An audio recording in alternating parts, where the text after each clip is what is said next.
दोस्तों आज मैं लेकर आई हूँ आपके लिए कुछ ऐसी टिप्स एंड ट्रिक्स जिससे घर के और किचन के काम होने वाले हैं बहुत ही आसान।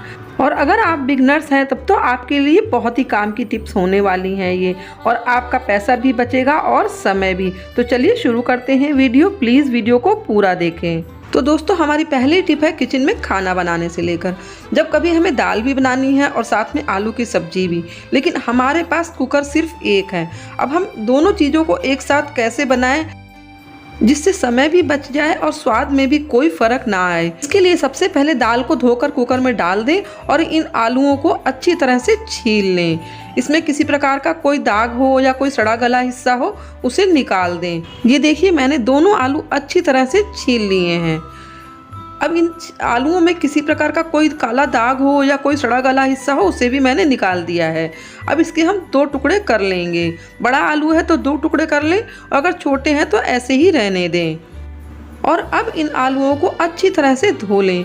इसमें किसी प्रकार की मिट्टी या गंदगी नहीं रहनी चाहिए। मैंने 2 पानी से ये आलू धो लिए हैं। अब इन आलू को भी हम कुकर में डाल देंगे और इन आलूओं को दाल के साथ ही बॉईल कर लेंगे। और दोस्तों दाल से जुड़ी दूसरी टिप, दाल हम कटोरी के नाप से बनाते हैं, तो आप जितनी कटोरी दाल बना रहे हैं उतनी ही कटोरी पानी डालें। दोस्तों मैं ये 2 कटोरे दाल बना रही हूँ, इसलिए 2 कटोरे पानी इसमें डालूंगी। दाल बिल्कुल परफेक्ट बनेगी, ना दाल पतली रहेगी और ना बहुत गाढ़ी।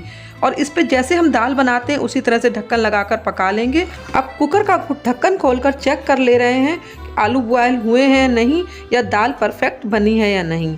ये देखिए दोस्तों दाल बिल्कुल परफेक्ट बनकर तैयार है। और अब आलू को भी चेक कर ले रहे हैं, क्योंकि हमें आलू की सब्जी बनानी है, इसलिए आलू को हम दाल से बाहर निकाल लेंगे।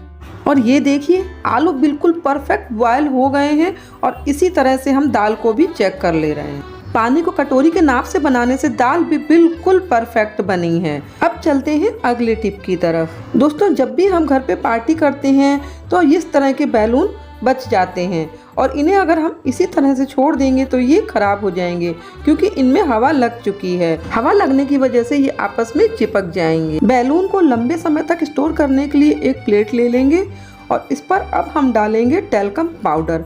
आप कोई भी टैल्कम पाउडर ले सकते हैं, ये एक्सपायरी भी हो सकता है, इससे भी कोई परेशानी नहीं है। आप एक्सपायरी हो गया है पाउडर तो उसे भी ले सकते हैं। और इस बैलून्स को अच्छी तरह से रब कर देंगे, जिससे पाउडर अच्छी तरह से बैलून पर लग जाए। और अब इसे किसी एयर टाइट डब्बे में स्टोर करेंगे। इस तरह के डब्बे अक्सर हमारे घरों में आते रहते हैं, खाने में या जैसे मिल्क बादाम वगैरह आता है उसमें, तो ये डब्बे भी यूज़ हो जाएंगे और हमारी चीज़ भी सेफ़ हो जाएगी।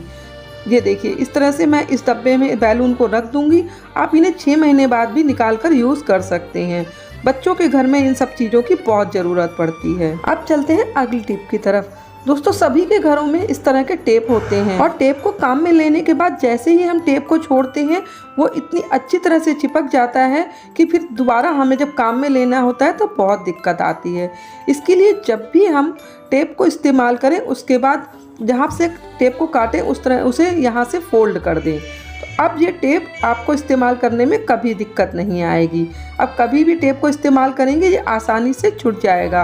अब टेप को इस्तेमाल करने का दूसरा तरीका है कि अगर आपके पास सेफ्टी पिन है तो जहाँ से टेप को काटें वहाँ पर ये सेफ्टी पिन लगा दें और इस तरह से फोल्ड कर दें। बस अब कभी भी टेप को इस्तेमाल करना है, इसे पकड़कर खींचिए और टेप आराम से इस्तेमाल हो जाएगा। कभी भी ये आपस में नहीं चिपकेगा। और इसके अलावा तीसरा तरीका है कि जहाँ से टेप को काटें वहाँ पर एक पेपर चिपका दें। ये देखिए इस तरह से। अब कागज़ चिपकाने की वजह से टेप बिल्कुल भी नहीं चिपकेगा और आसानी से आप इसे इस्तेमाल में ला सकते हैं। जब भी इस तरह से टेप इस्तेमाल में लाएं तो आप जहाँ से टेप को काटें वहीं से ये कतरन को फिर से टेप के नीचे चिपका दें। और इस तरह से टेप को जब इस्तेमाल करेंगे तो आपको बिल्कुल भी दिक्कत नहीं आएगी। तो दोस्तों कैसी लगी ये टिप्स एंड ट्रिक्स? दोस्तों अगर आपको वीडियो पसंद आती है तो प्लीज़ चैनल को सब्सक्राइब करें और बेल आइकन को प्रेस करना बिल्कुल ना भूलें, जिससे मैं जब भी कोई नई वीडियो डालूं तो उसका नोटिफिकेशन आपको मिल सके। और आप ये वीडियो किस देश किस प्रदेश से देख रहे हैं मुझे ज़रूर बताइएगा, मुझे बहुत खुशी होगी।